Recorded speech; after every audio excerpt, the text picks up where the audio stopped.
Happy birthday. Thank you, thank you. তো আজ ছিল আমার বার্থডে, আর বার্থডেতে এমন একটা সারপ্রাইজ পাবো আমি কোনোদিন ভাবতে পারিনি। সিরিয়াসলি বলছি, আমি কোনোদিন ভাবতে পারিনি এরকম একটা সারপ্রাইজ পাবো। তো এগুলো তো ছিল ট্রেলার, তো ট্রেলার লঞ্চ মানে ট্রেলার আগে দেখে পুরো মেন ভিডিওটা তোমরা আজকে কন্টিনিউ দেখে ফেলো যে আজকে আমি কি সারপ্রাইজ পেলাম। তো চলো চটপট করে ভিডিওটা স্টার্ট করে দিচ্ছি আর কোনো কথা না বাড়ি। গিফট এটা হচ্ছে। হ্যাঁ guys, welcome back to my channel vlogging with Poushali. তো আজকে আমি সকাল সকাল নিউ ব্লগ স্টার্ট করে দিয়েছি বিকজ ইটস মাই বার্থডে। তো এখন আমি যাবো স্কুলে, আর স্কুল যাওয়ার জন্য পুরো চটপট করে রেডি হয়ে নিয়েছি, কারণ আজকে একটু টাইম নেই, অনেকটা লেট হয়ে গেছে। তো চলো স্কুলে গিয়ে তারপর দেখা হচ্ছে। তারপর আমরা চলে গিয়েছিলাম দোকানে বেশ কিছু জিনিস কেনাকাটা ছিল। তো দোকানে গিয়ে ক্যাথ মারার পরে আমরা চলে গিয়েছিলাম স্কুলে, কারণ অলরেডি আমি বললাম লেট হয়ে গেছি। তো গিফট কিন্তু অনেকগুলো পেয়ে গেছি আমি, এর মধ্যেই অলরেডি পেয়ে গিয়েছি। সব থেকে ভালো আমার টিফিন দেখো, বার্থডের দিন ডিমের মামলেট আর ভাত। তো আমাদের টিফিন কমপ্লিট হয়ে যাবে। আজকে ফুল ডে স্কুল ছিল, তো ফুল ডে স্কুল হয়ে যাওয়ার পর আমরা রেডি হচ্ছিলাম বিকজ আজকে আমার ট্রিট দেওয়া ছিল। সেই জন্য আমরা রেডি হয়েছিলাম যে এক জায়গায় কোথাও যাব, গিয়ে একটু খাওয়া দাওয়া করবো, টাইম স্পেন্ড করবো, দেন যাবো। তো কোথায় যাবো ভাবতে আমরা ভাবলাম যে কফি হাউসটাই বেটার। তো কফি হাউসে আমরা চটপট করে এন্ট্রি নিয়ে নিয়েছি, আর তারপর থেকে প্রত্যেকটা মুহূর্ত আমার সিরিয়াসলি হয় না যে প্রত্যেক বছর এক এক রকমভাবে বার্থডে সেলিব্রেট হয়। তো এই বছরের বার্থডেটা আমার প্রত্যেক রকম বার্থডে থেকে অন্যরকম, পুরোপুরি চেঞ্জ।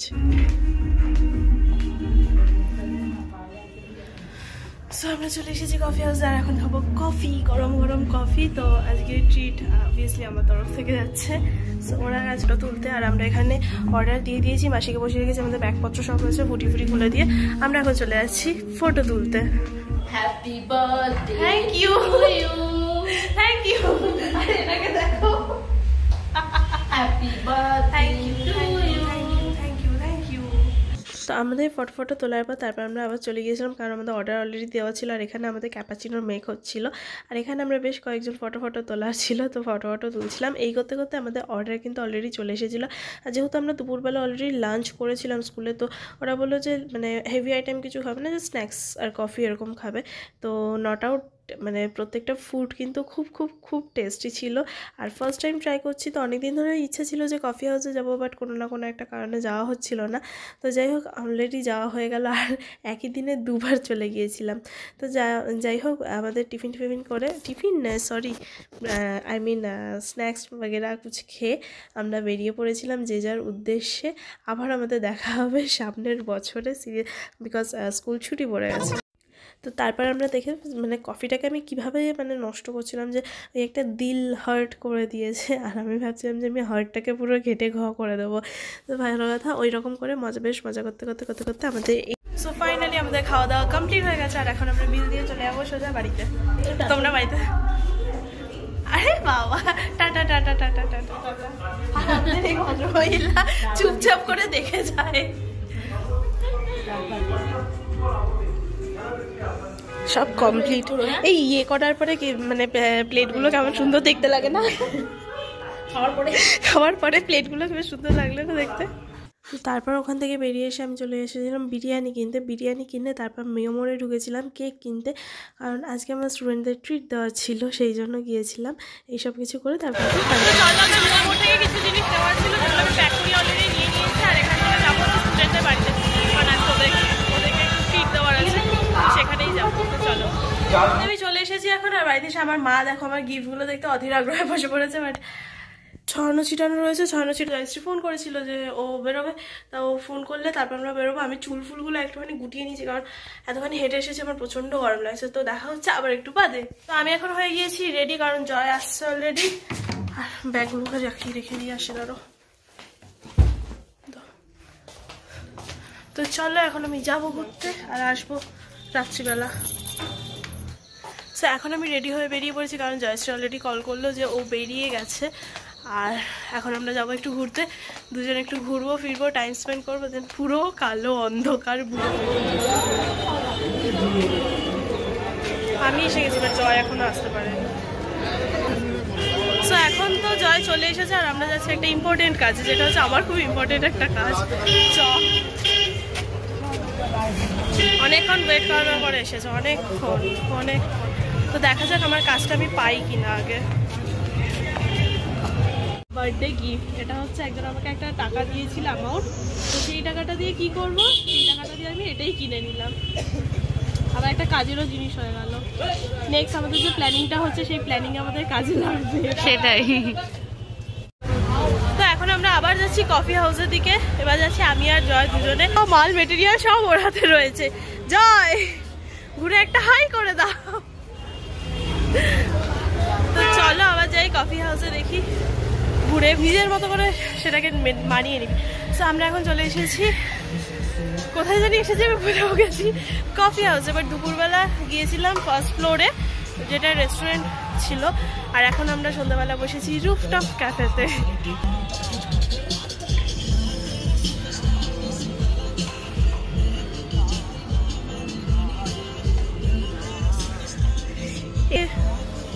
বাইরের ভিউটা জাস্ট অসাধারণ লাগছে, জাস্ট মিন্স ফুললি অসাধারণ লাগছে বাইরের ভিউটা। তো চলো এখন একটু বসে গল্প করি। কি অবস্থা, আমারই বার্থডেতে আমাকে দিয়ে ভিডিও করাচ্ছে। আরে আমি কি করবো, সেটাই আমাদের লোকের বড্ড অভাব। আরে বাস পছন্দ, দারুণ পছন্দ হয়েছে। Thank you so much. কথাটা হচ্ছে সবই ঠিক আছে, বাট আমাদের এখানে আগুন নেই। এটার মধ্যে যে জ্বালানো হবে আগুনটা নেই। সত্যি কথা বলতে জন্মদিনে এরকম একটা সারপ্রাইজ পাবো আমি সত্যি কথা ভাবতে পারিনি, কারণ এই বছরের এক্সপেকটেশন বলো প্ল্যান বলো পুরোপুরি চেঞ্জ ছিল। আর সত্যি কথা বলতে আরও এটা হয়েছে পসিবল বিকজ আমিও এখন সেলফ ডিপেন্ড, আর ও জয়ও কিন্তু এখন সেলফ ডিপেন্ড। তো সেই জন্য আমরা আমাদের একটা জায়গা থেকে এই অ্যারেঞ্জমেন্টগুলো করতে পারি যে ঠিক আছে বা এরকম কিছু। তো যাই হোক, কেক কাটিংটা আমরা করে নিলাম। আর কেক কাটতে আমরা এত মজা করছিলাম। আমরা যখন দুজনে একসাথে হই আমরা ভুলেই যাই যে একটা টাইমের মধ্যে আমাদেরকে বাড়িতে ফিরতে হবে বা কিছু।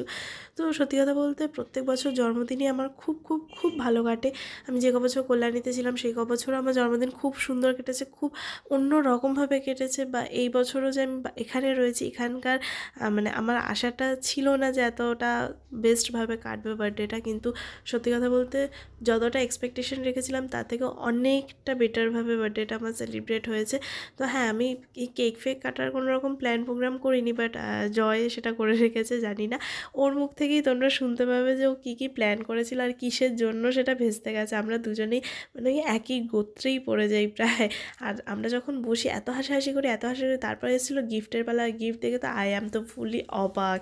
আর আমি কী কী গিফট পেয়েছি সেটা কিন্তু আমি অবশ্যই একটা ভিডিও করব, কারণ প্রচুর প্রচুর প্রচুর গিফট পেয়েছি। মা বলছে আমি এগুলো রাখবো কোথায়।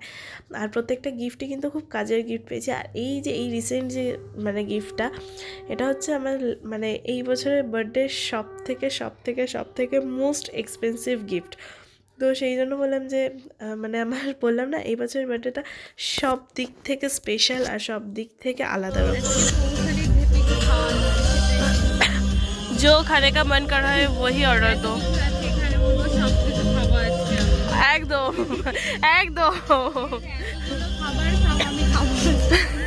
তুই যদি এতগুলো খাবার সব খেতে পারিস তাহলে খাওয়াবো না। যা দেখি তোর মুখটা ক্যামেরায় ঢেকে গেছে, 4টে ক্যামেরা। ভাই আমাদের অত ক্যামেরা নেই, তাহলে আমারটা ঝাপবে। অর্ডারটা দিয়ে নে। বাই দা ওয়ে, আমাদের টেবিলে সবকিছু আছে, বাট এইটা কি করছে সেটাই। গড প্রমিস আমরা এইসব কিচ্ছু খাই না। এটা কেক কাটিং এর জন্য জয়শ্রী নিয়ে এসেছিল ম্যানেজ করে, এখনো দিয়ে আসেনি। এই বাবা, আমাদের মেজর একটা প্রবলেম যে বারবার করে চশমার মধ্যে ব্যাপার চলে আসছে। আমি তো এই নিয়ে কতবার যে চশমাটা অনেস্ট কথা হচ্ছে আমরা অনেকক্ষণ ধরে ভাবছি একটা রিলস করবো, কিন্তু করতেই পারছি না। তো থ্যাংক ইউ সো মাচ আজকে কেক কাটিং করানোর জন্য, কারণ সিরিয়াসলি বলতে আমি আজকে কেক কেটেছিলি সকাল দিয়ে? না, আমি সিরিয়াসলি আজকে কেক কাটিং প্ল্যান করেছিলাম। মানে তোকে কালকে জিজ্ঞাসা করছিলাম না যে তুই কখন বাড়ি ফিরবি। আমি ভেবেছিলাম তুই বাড়ি ফেরার আগে তোর বাড়ি গিয়ে একটা সারপ্রাইজ দেবো, কিন্তু দুর্ভাগ্যবশত আমি ঘুমিয়ে পড়েছি। আমি ওটাই প্ল্যান করেছিলাম। আমার আজকে কোনো রকম প্ল্যান ছিল না, এদিকে আয় না, এদিকে সরা। আজকে আমার কোনো রকম কোনো প্ল্যান ছিল না যে কেক কাটিং করবো বা কিছু, কারণ অনেক কিছু এক্সপেকটেশন ছিল। যাই হোক পাইনি সেগুলো, কোনো হয় ভালোর জন্যই হয়, যা হয় ভালোর জন্যই হয়। তো অনেক কিছু এক্সপেকটেশন ছিল, অনেক কিছু আশা ছিল যে যাদের থেকে পেয়েছি অনেকটা বেশিই পেয়েছি। তো থ্যাংক ইউ সো মাচ আমার কেক কাটিংটা করার জন্য। কারণ সিরিয়াসলি কেক ফেক আসার আগে মা পায়েস করে দিয়েছে, আমি জাস্ট 2 চামচ পায়েস খেয়ে চলে এসেছি। আমি দূর এইসব আর করতে হবে না, বুড়ি হয়ে গেছি, বুড়ি পেরোলেই বুড়ি। আমার বাবা প্রতি বছর বলে যে এই বছরটাই লাস্ট, আর করবো না, কিন্তু দেখ আমার জন্মদিন প্রতি বছর বড় করেই হয়। কত বছর হবে এরকম? তুই বিয়ে করিস না এত তাড়াতাড়ি, তুই বিয়ে করলে আমি বিয়ে না করলে ঘুরতে যেতে পারবো না। যদিও চেনাশোনার মধ্যে বিয়ে হবে, ইট ডাজন্ট ম্যাটার, যখন ইচ্ছে ঘুরতে যেতে পারবো। কল এসেছে, আমাদের ফার্স্ট অর্ডার এসে গেছে। এটা হলো হিতাংশু কখন আসবে বলতো?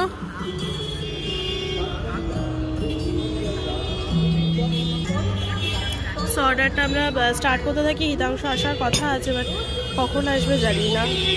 ওর আশায় আমাদের এখান থেকে না বেরই করে দেয়।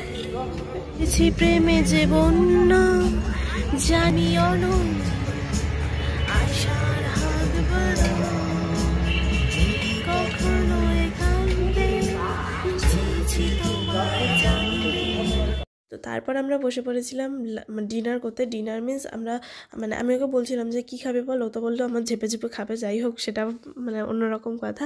তো ও বললো যে না সেরকম মানে রাইস বা বিরিয়ানির দিকে কিছু যাবে না, স্ন্যাক্সই খাবে। তো স্ন্যাক্সের মধ্যে আমরা পিৎজা অর্ডার করেছিলাম, পিৎজা, ব্লু লেমন আর ভার্জিন মজিটো, আইসক্রিম। এই ঠান্ডা এমনিতেই বসেছিলাম রুফটপ ক্যাফেতে, মানে একদম রুফের উপরে, তার মধ্যে আইসক্রিম। মানে আমাদের মতো পাগলই এরকম করতে পারে। জিজু এসে থেকে বলতে তোরা এই ঠান্ডায় আইসক্রিম খাচ্ছিস। আর সত্যি কথা বলতে ওই দিনের পর থেকে আমার গলার অবস্থা পুরোপুরি খারাপ, আর জয় পুরোপুরি বিছানায় পড়ে গেছে, কারণ ওর এতটা ঠান্ডা লেগেছে। আর আমিও এখন মানে প্রায় অনেকটা টাইম নাকে কথা বলছি, এরকম একটা ব্যাপার। তো যাই হোক বেশ খানিক্ষণ গল্প করছিলাম। গল্প করতে করতে আমাদের খেতে এতটাই টাইম লাগে যে আমরা তখন অন্য কোনো দিকে মনটা দিতে পারি না। আর আশেপাশে বেশ মানে ভিড় যে খুব ছিল তাও না। আর আরেকজনের বার্থডে সেলিব্রেট হচ্ছিলো, তো তারাও এসেছিল। তো বাই দ্য ওয়ে আমরা কিন্তু বেশ সেই দিনটা খুব মেমোরেবল একটা দিন আমার ছিল। 22 ডিসেম্বর। জানি ব্লগটা অনেকটা দেরিতে পোস্ট আসছে, কারণ মাঝখানে আমার একটু কাইন্ড মাস্টার একটু প্রবলেম হয়ে গিয়েছিল। আমাদের জিজুও চলে এসছে। এটা আমার ক্লাস 11-এর জিজু। আমি একটা কথা বলতাম, বলে ফেল, বলে তখন 11-এ ছিল না। বার্থডে, হ্যাপি বার্থডে আমার না, হ্যাপি বার্থডে দাদা, হ্যাপি বার্থডে দাদা। এটা আমার 11-এর জিজু সম্পর্কে তুই কি বলতে চাস বলে ফেল। ঠিক আছে, ক্যামেরার সামনে বলতে হবে না। বল আমি শুনতে চাই, বল না বল তুই কি বলতে চাস বল। আমি কি বলতে চাই সেটা তুইও জানিস। হ্যাঁ তখন ছিল না, ঠিক আছে মানছি, কিন্তু এই শালি জিজু সম্পর্ক একটা ছিল, সেটা তোমরা বাস্তব রূপ দিয়েছো, থ্যাংক ইউ সো মাচ। তারপর আমি বললাম যে তোরা গিফটগুলো নিয়ে আয়, আমি যাচ্ছি গিয়ে বিলটা পেমেন্ট করেছি। আর জয় আর হিতু চলে গেছে ওই দিক থেকে, আর আমার নেওয়া ছিল বিরিয়ানি। তো বিরিয়ানি নিয়ে নিয়েছি, বাড়িতে মা ওয়েট করছে অনেকক্ষণ ধরে। আর আজকে সিরিয়াসলি প্ল্যানটা মানে আমি এসব কিছু জানতাম না, তো একটা সারপ্রাইজ পেয়ে গেলাম। আর অনেকটা লেট হয়ে গেছে সারপ্রাইজের চক্করে, আর আমরা যেখানে থাকি ফটো বগেরা এইসব তুলতে অনেকটাই লেট হয়ে গেছে। সো আজকের ভিডিওটা এই পর্যন্তই রইল, কেমন লাগলো অবশ্যই জানিও। আর অবভিয়াসলি এটা স্পেশাল কারণ এটা আমার বার্থডে। চলে এসেছি বাড়িতে হয়ে ফ্রেশ হয়ে নিয়েছি বাড়িতে এসে। আর আজকের দিনটা খুব ভালো কাটলো। ভিডিওটা তোমরা পুরোটা দেখতে পাবে, খুব তাড়াতাড়ি পোস্ট করে দেবো খুব তাড়াতাড়ি। সাথে ডিনার হচ্ছে বিরিয়ানি, চিকেন বিরিয়ানি। তো আসা হিতু আর জিজু বলছে হিতাংশু আর জয়শ্রী ওদিক থেকে চলে গেছে, আর আমি বিরিয়ানি নিয়ে তারপর চলে এলাম। তো রাত প্রায় 10:30 বাজে, এখন আমি খেয়ে দিয়ে ঘুমিয়ে পড়ি। বাই বাই, দেখা হচ্ছে আবার নেক্সট ব্লগে।